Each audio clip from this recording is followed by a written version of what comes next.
Once upon a time, in a faraway kingdom at the edge of dense forests and towering mountains, there lived a beautiful princess named Liliana. Liliana was famous for her enchanting beauty and wisdom that exceeded her years. Everyone in the kingdom admired her and wished her well. But, as in all stories, there was someone who was envious of this beauty and wisdom. In a distant place within the dark forest lived an evil witch named Morgana. Morgana knew everything about Liliana, and her heart was filled with hatred because of the princess's beauty and people's love for her. She decided to take revenge on Liliana and destroy everything she cherished. One day, Morgana sent her servant to the princess's palace with a basket full of rare exotic fruits. The servant presented the fruits to the princess as a peace offering between the kingdom and the forest, saying they were a symbol of friendship. Liliana, kind-hearted, accepted the gift happily without suspicion. Among those fruits was a shiny golden apple, distinguished from the rest.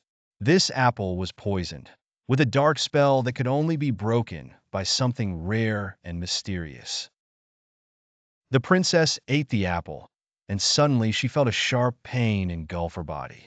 Her eyes began to close slowly, and she fell to the ground unconscious. The palace doctors declared that the princess had been poisoned with a magical spell they couldn't cure. The king and queen rushed to her room, sad and stunned at what had befallen their only daughter. The princess was in a deep slumber, unable to be awakened, her heart beating slowly as if she were about to lose her life. The news spread throughout the kingdom, and sorrow hung over every place. Everyone prayed for the princess, but to no avail. At that moment, the hero of the story appeared, a brave knight named Alexander. Alexander was known for his courage and wisdom, and he secretly loved the princess, a love he had never dared to show.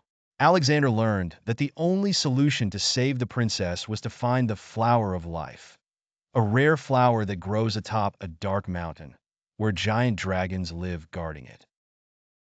No one had ever returned from this quest alive, but Alexander did not hesitate for a moment. He took his sword and shield and set off on his challenging journey to save Liliana. The knight traveled through dark forests and rugged valleys, defying dangers and hardships. He passed through lands no human had set foot on for centuries and faced fierce monsters that tested his resolve and bravery. With each passing day, he felt despair creeping into his heart, but he reminded himself that the princess's life depended on his success. After days of travel and hardship, he finally reached the dark mountain. The giant dragon awaited there, roaming around the summit as if it knew the night would come soon. Indeed, as soon as the dragon saw the knight, it attacked him with blazing fire. The battle between them was fierce and brutal, but Alexander did not retreat. After a long struggle, the knight managed to stab the dragon in its heart, and the giant creature fell to the ground. Alexander climbed to the summit, where the flower of life glistened in the moonlight. He carefully took the flower and hurried back to the kingdom.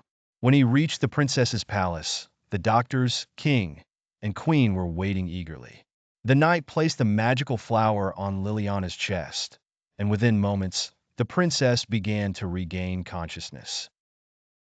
Liliana opened her eyes, feeling as if she had been reborn. The room was filled with joy and tears. The king and queen thanked the knight for his bravery, and the princess realized that the knight had risked his life for her.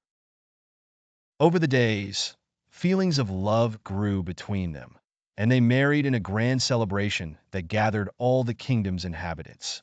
As for Morgana, she fled in retreat after her plan failed, never to be seen again.